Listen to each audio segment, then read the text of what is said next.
Hello everyone, myself Bhavani, Assistant Professor in IT Department in SMIT. We are going to see about the e-governance. Moving on to PKI components, certificate authority issues certificates. RA nothing but registration authority validates identities. Certificate repository stores certificates. Certificate revocation list, track revoked keys. End users rely on certificates for trust. Policies define certificate usage rules. Security modules protect CA, private keys. Together they form a trusted ecosystem.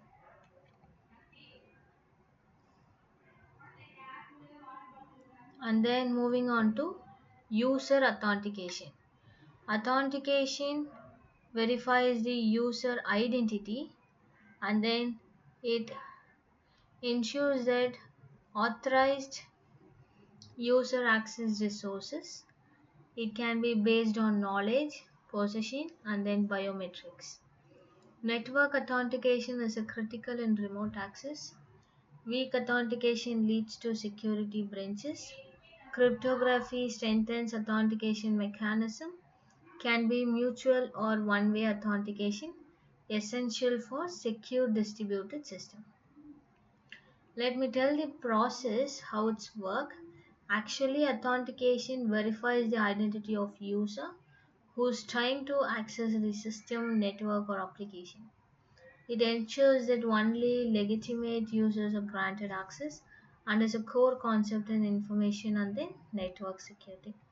Actually, it questions who are you. It's nothing but user authentication, simple identification. Who are you? What its questions is called user authentication. It verifies a user's claimed identity before allowing access to protected resources. Okay. Its objectives prevent unauthorized access, protect sensitive data, ensures accountability and auditing, support secure communication. Okay. Authentication factors like something you know, like a knowledge factor, like a password, PIN, and then security questions we need to answer. And then something you have, it's a possession factor. Smart card, hardware token, and then OTP, one time password devices. And then something you are. It's a inherence factor. We'll be using fingerprint, ID scan, or face recognition. And then something you do, it's a behavior factor. Keystroke dynamics or count or typing patterns. Okay. These are two more factors. It's a multi-factor authentication. There are some techniques for user authentication, nothing but password based authentication, token based authentication, biometric authentication, certificate based authentication, challenge response authentication. And then we have user authentication process also. Password based authentication, it's nothing but it's the most common method. Simple but vulnerable to attacks like brute force, dictionary attacks, phishing.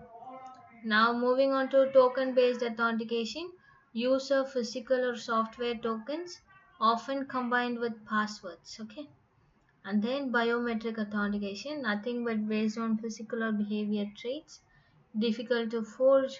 Privacy concern exists in this biometric authentication. Moving on to certificate-based authentication, uses digital certificate for identity verification.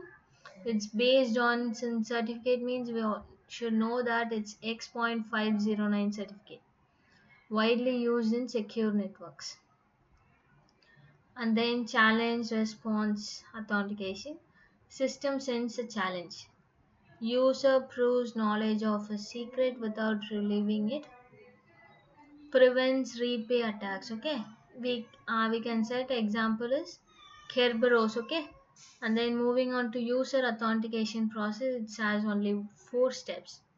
Actually, user requests access, and then user provides credentials, system verifies the credential, and access is granted. This is common. Okay, and then remote user authentication principles. Nothing but user and systems are located at different sites. Communication occurs over insecure networks. Authentication data must be protected. Replay attacks must be prevented.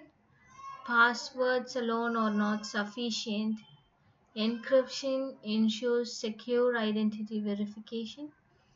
Timestamp or nonces improves security. Trusted servers are often involved.